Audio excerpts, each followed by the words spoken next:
ہماری بات یہ چل رہی تھی وعاشروہن بالمعروف فإن کرہتموہن فعسى ان تکرہوا شیئا ویجعل اللہ فیہ خیرا کثیرا۔ میاں بیوی کے حوالے سے مجموعی طور پر شوہر کو نرمی اختیار کرنے کا کہا گیا ہے۔ یہ بہت ساری قرآن پاک کی اور احادیث کے اگر مفہوم کو ہم دیکھیں تو ہمیں یہ لب لباب ملتا ہے کہ شوہر کو ہمیشہ کہا گیا کہ تم نرمی نرمی نرمی اختیار کرو، ہے فلاح و کامرانی، نرمی و آسانی میں۔ ہر بنا کام بگڑ جاتا ہے نادانی میں، تو نرمی کی طرف مائل کیا گیا ہے مردوں کو۔ اور یہ کانسیپٹ کہ ہمارے یہاں سمجھا جاتا ہے کہ شوہر کے بہت حقوق ہیں،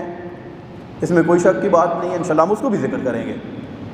لیکن قرآن پاک میں اللہ تبارک و تعالیٰ نے ارشاد فرمایا وَلَهُنَّ مِثْلُ الَّذِي عَلَيْهِنَّ بِالْمَعْرُوفِ وَلِلرِّجَالِ عَلَيْهِنَّ دَرَجَةٌ، کہ جس طرح شوہروں کے حقوق ہیں اسی طرح بیویوں کے بھی حقوق ہیں، دونوں کے حقوق و فرائض ہیں۔ ہاں یہ ہے کہ شوہر کو بیوی کے مقابلے میں فضیلت دی گئی، درجہ دیا گیا، اور اس کی بھی لاجکس ہیں، اس کی وجوہات ہیں، اور اس میں بھی عورت کی پروٹیکشن ہے، عورت کی رسپیکٹ ہے، ورنہ حقوق دونوں کے ہیں، مردوں کے بھی ہیں، عورتوں کے بھی ہیں، شوہروں کے بھی ہیں، بیویوں کے بھی ہیں۔ تو آخری جو ہماری بات چل رہی تھی وہ یہ ہے کہ سب سے پہلی بات تو سب سے بڑی وجہ وہ دین سے دوری ہے، معلومات نہ ہونا ہے، ہم صحیح طریقے سے اسٹڈی نہیں کرتے ہیں، اور خوشی خوشی اس دور میں شادی کے بعد والے دور میں داخل ہو جاتے ہیں، جبکہ ہم نے پراپر طریقے سے اس کو اسٹڈی نہیں کیا ہوتا، جس کی وجہ سے ہم نادانستہ طور پر بہت ساری غلطیاں کرتے ہیں، اور پھر وہ آہستہ آہستہ آہستہ سب بات بہت زیادہ آگے تک نکل جاتی ہے۔ تو اس کی سب سے بڑی وجہ تو دین سے دوری ہے، معلومات نہ ہونا ہے۔ اور اس کی ایک اور وجہ یہ ہے کہ شادی سے پہلے جب رشتہ کیا جاتا ہے تو رشتے کے لیے صحیح طریقے سے جانچ پڑتال نہیں کی جاتی، مروت میں آ کر رشتہ کر لیا جاتا ہے۔ کہیں رشتہ ہوا، تھوڑا بہت آنا جانا ہوا، بس ایک دوسرے کی ہاں میں ہاں ملاتے ہیں اور ڈیپلی چیک نہیں کرتے، دیکھتے نہیں ہیں۔ رشتہ ہو گیا، شادی کرنے کے بعد پھر بہت ساری باتیں پھر بندہ یاد کرتا ہے، کاش یہ بھی دیکھ لیتے، یہ بھی دیکھ لیتے، یہ بھی دیکھ لیتے۔ اس سلسلے میں ہمارے نبی پاک صلی اللہ علیہ وسلم کی تعلیمات کیا ہیں؟ ایک صحابی حضرت مغیرہ بن شعبہ رضی اللہ تعالیٰ عنہ حاضر خدمت ہوئے اور عرض کی یا رسول اللہ صلی اللہ علیہ وسلم، میں فلاں قبیلے کی فلاں لڑکی سے شادی کرنا چاہتا ہوں۔ تو آپ صلی اللہ علیہ وسلم نے جواب کیا دیا؟ شاید وہ یہ سوچ رہے ہوں گے کہ نبی پاک صلی اللہ علیہ وسلم ارشاد فرمائیں گے کہ تم کر لو وہ ٹھیک ہیں، یا یہ فرمائیں گے کہ نہ کرو وہ نہیں ٹھیک ہیں۔ لیکن جواب بڑا پیارا دیا، ارشاد فرمایا کہ کیا تم نے اس عورت کو دیکھا ہے کہ جس سے تم شادی کرنے جا رہے ہو؟ عرض کی نہیں۔ تو نبی پاک صلی اللہ علیہ وسلم نے ارشاد فرمایا اذهب فانظر الیہا، جاؤ اور جا کر اسے دیکھو،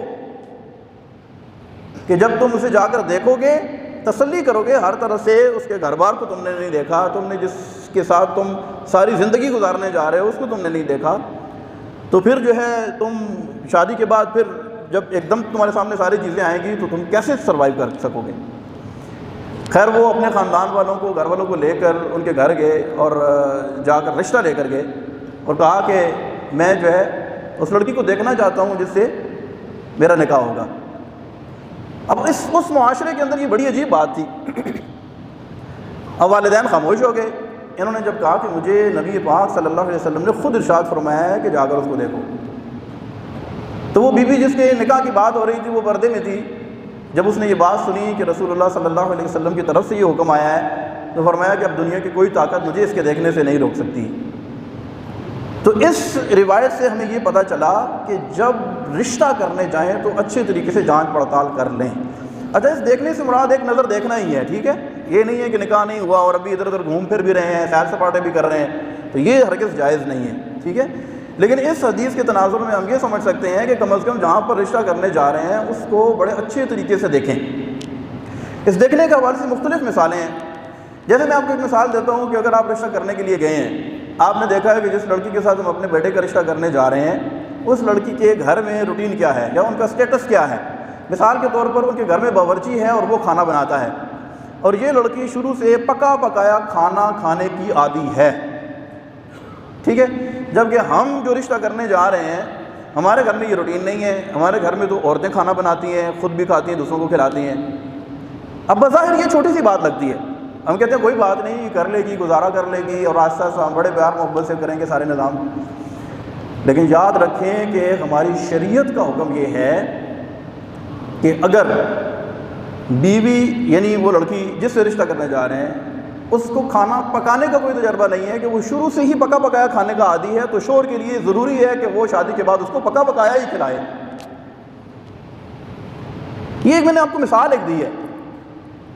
اب یہ نہیں ہے کہ وہ گھر سے ادھر سے آئی، اس کو آئیڈیا ہی نہیں ہے کہ میں نے کیسے پکانا ہے، تو اب اس کو کچن میں گھسا دیا ہم نے اور پھر اس پر تنقید شروع کر دی، اسے تو کھانا ہی نہیں بنانا آتا۔ تو یہ چیزیں تمہیں خود پہلے دیکھنی چاہیے تھی اور ذہنی طور پر اپنے آپ کو پریپیئر کرنا چاہیے تھا کہ ہم نے کس طریقے سے آگے چلنا ہے۔